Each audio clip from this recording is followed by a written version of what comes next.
And then I would like to invite you also to come up with other possible areas wherein you can venture into, no? Aside from what you are doing now. Okay?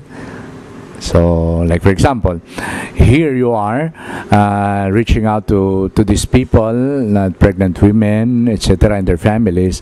Maybe we can also come up with possible ways on how we can involve the whole community, so that after some time the community is established, then you can move on, and then it is sustained because the people are there and they started owning the program.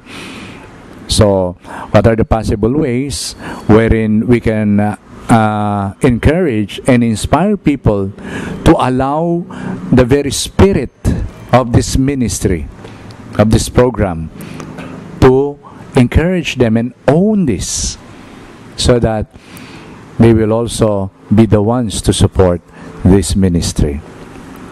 So, yeah, that's it. Okay, thank you.